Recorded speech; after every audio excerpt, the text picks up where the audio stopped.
आपने कौन कौन से पक्षी देखे हैं और हमारा राष्ट्रीय पक्षी कौन है? तो हमने बहुत सारे पक्षी हम रोज़ देखते हैं आसमान में उड़ते हुए, है ना। और हमारा राष्ट्रीय पक्षी कौन है? मोर है। तो संसार में अलग अलग रूप और गुण वाले पक्षी रहते हैं। पक्षियों का चहकना सभी को अच्छा लगता है। इस पाठ में कीवी पक्षी की बनावट, आदत, स्वभाव आदि के बारे में बताया गया है। यह न्यूजीलैंड का राष्ट्रीय पक्षी है। जैसे हमारा राष्ट्रीय पक्षी कौन है? मोर है। इसी तरह से न्यूजीलैंड का जो राष्ट्रीय पक्षी है वो कीवी है। हेलो मेरे प्यारे बच्चों, मेरी कक्षा में आप सभी का स्वागत है। और आज हम कर रहे हैं कक्षा 3 हिंदी का पाठ 10 अनोखी चिड़िया। तो कौन है ये अनोखी चिड़िया जिसकी इस पाठ में बात होने वाली है? वो है कीवी। रानी और मोहित खेलकर घर लौटे। उनके पापा ने उन्हें सुबह की डाक से आया राजन चाचा का पत्र दिखाया। अब उन्होंने उनको ये पत्र दिखाया, ठीक है। दोनों एक साथ उसे लिफाफे पर झपटे। मोहित को डाक टिकट इकट्ठे करने का बहुत शौक था। तो ये मोहित है, इसको डाक टिकट इकट्ठे करने का शौक है। रानी की रुचि पिक्चर पोस्ट कार्ड संभाल कर रखने की थी। तो इस तरीके से इन लोगों ने अपना बंटवारा कर लिया है। उसको पोस्ट कार्ड चाहिए और इसको टिकट चाहिए। मोहित ने लिफाफे से डाक टिकट उतारा। उस पर कीवी की तस्वीर देखते हुए मोहित ने पापा से पूछा, पापा ये कौन सी चिड़िया है? राजन चाचा की अधिकतर चिट्ठियों पर इस चिड़िया का ही चित्र क्यों बना होता है? तो जो टिकट उस पे लगी थी उस पे कीवी की तस्वीर बनी थी। कीवी एक पक्षी होता है। तो उसको दिखाते हुए मोहित ने पूछा कि ये कौन सा पक्षी है, क्योंकि वहाँ से जो भी पत्र आते हैं उसके ऊपर इस पक्षी का चित्र बना होता है। पापा ने उत्तर दिया, तुम्हारे राजन चाचा न्यूजीलैंड में रहते हैं। ये कीवी नाम की चिड़िया वहाँ का राष्ट्रीय पक्षी है। तो जो न्यूजीलैंड है वहाँ पे राष्ट्रीय पक्षी कौन सा है? कीवी। इसलिए उसकी जो टिकट होती है उस पे कीवी की तस्वीर बनी होती है। रानी बात काटती हुई बोली, जैसे मोर हमारा राष्ट्रीय पक्षी है। मोहित भी पापा को अपने ज्ञान से प्रभावित करते हुए बोला, पापा न्यूजीलैंड की क्रिकेट टीम को भी कीवी के नाम से पुकारते हैं। उन्हें ही नहीं बल्कि न्यूजीलैंड के निवासियों को भी इसी नाम से पुकारा जाता है। तो ये एक जनरल नॉलेज की बात हुई जो मोहित को पहले से पता थी कि जो न्यूजीलैंड की क्रिकेट टीम है उसको कीवी कहा जाता है। और आपको भी पता होना चाहिए। और वहाँ के जो निवासी यानी कि जो वहाँ पे लोग रहते हैं उनको भी कीवी नाम से पुकारा जाता है। रानी बड़े ध्यान से पिक्चर पोस्ट कार्ड पर बने कीवी के चित्र को देख रही थी। कीवी लगभग चूजों के नाप की थी। उसका शरीर गोल मटोल था और हल्के भूरे रंग के पंखों से फूला हुआ था। उसकी चोंच लंबी और पैनी थी, जबकि टांगे छोटी छोटी। उसके पर नन्हे नन्हे थे और दुम तो बिल्कुल गायब। कीवी की नाक चोंच के साथ जुड़ी हुई थी। तो ये सारी क्या है? ये कीवी की बनावट बताई गई है, कैसी थी। वो छोटी थी चूजों के जैसी। उसका शरीर था हल्के भूरे रंग के पंखों से ढका हुआ था। उसकी चोंच लंबी है और उसकी नाक उसकी चोंच से साथ जुड़ी हुई है। तो ये सारी उसकी बनावट की बात हो गई। रानी ने पास खड़े मोहित से कहा, मोहित भैया देखो, इस कीवी की नाक चोंच के कितने पास लगी हुई है। मैंने तो किसी भी चिड़िया की नाक चोंच से जुड़ी हुई नहीं देखी है। तो उसने ये चीज नोटिस की उसमें कि जो उसकी नाक है वो चोंच से जुड़ी है। मोहित ने पापा से पूछा, ऐसा क्यों है पापा? पापा बोले, कीवी घने जंगलों में रहती है जहाँ वह केचुए, कीड़े मकोड़े और कंदमूल खाती है। उसकी लंबी नाक उसे अपना खाना ढूंढने में सहायता देती है। कीवी अपनी नाक सूंघ कर खाना पहचानती है। तो मोहित ने ये सवाल पूछा कि उसकी नाक इतनी पास में क्यों होती है उसकी चोंच के। तो उसके पापा उसको बता रहे हैं कि कीवी घने जंगलों में रहती है, ठीक है। तो उसको केचुए, कीड़े मकोड़े और कंदमूल, कंदमूल क्या होता है? कंद मतलब होता है जड़ें। तो कुछ पौधों की जड़ें खाई जाती है ना, और कुछ की फल खाए जाते हैं। तो कंदमूल उसको बोलते हैं जो प्लांट से हमें मिलता है। तो उसको ये सब चीजें खानी होती है तो अपनी चोंच से उसको सूंघ कर पहचानती है।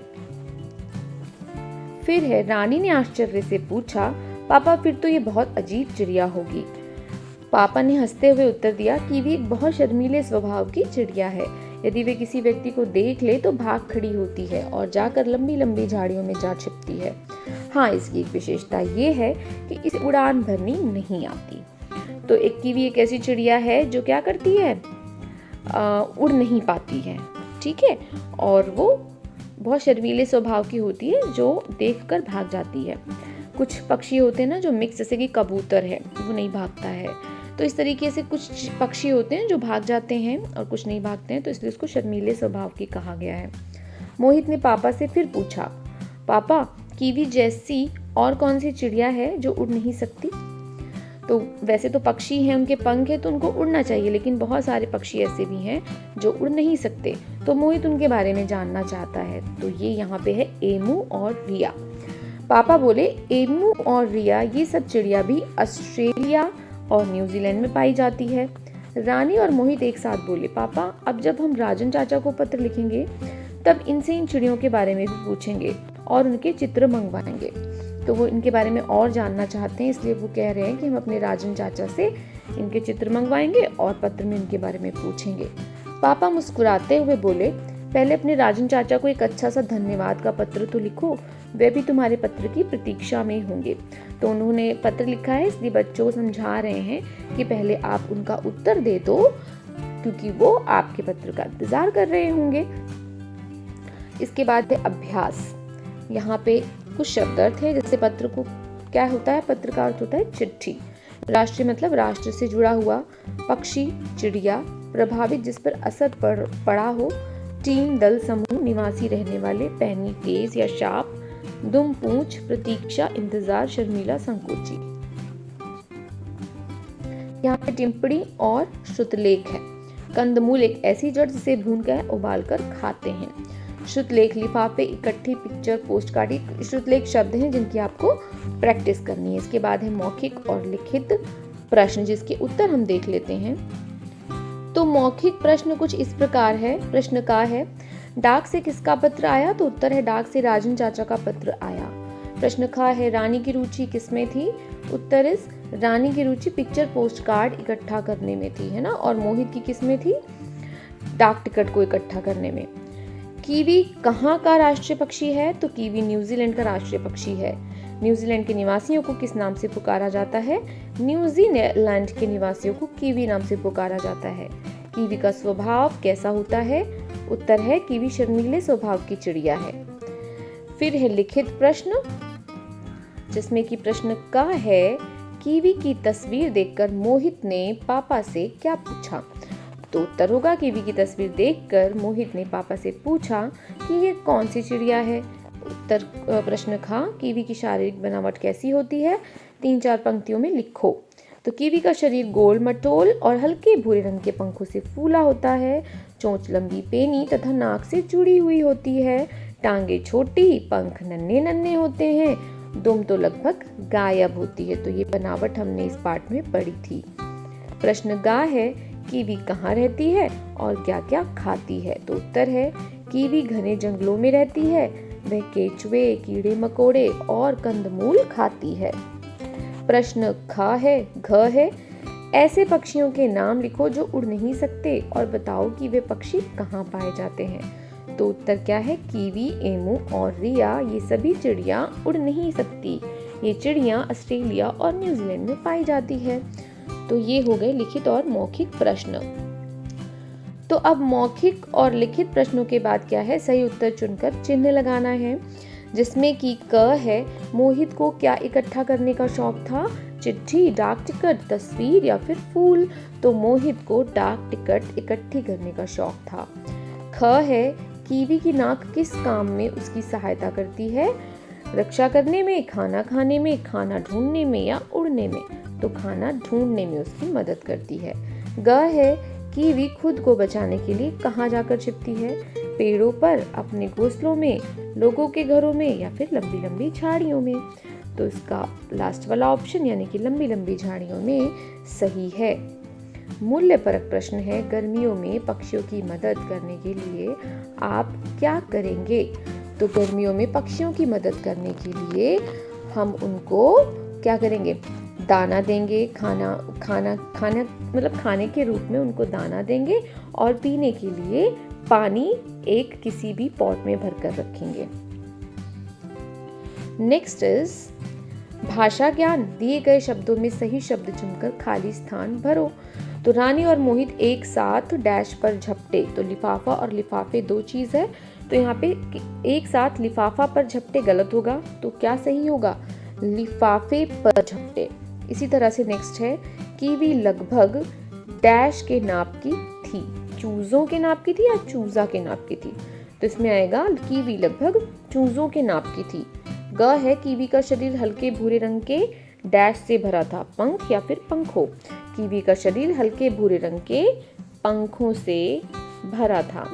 घ है, राजन चाचा से डैश के बारे में पूछेंगे, चिड़िया या फिर चिड़ियों। तो राजन चाचा से चिड़ियों के बारे में पूछेंगे। फिर है, नीचे दिए गए शब्दों को स्वर और व्यंजन के क्रम के अनुसार लिखो।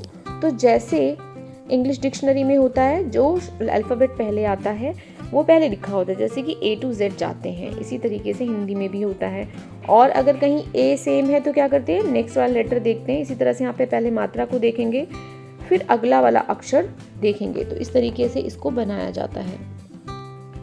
तो इसका सही क्रम क्या होगा? इसमें तीन शब्द पहले लिखे हैं, जैसे कि अजीब, छोटा अ से है तो अजीब, फिर बड़ा आ से आश्चर्य, इसके बाद छोटी ई यानी कि इकट्ठा। आगे क्या आएगा?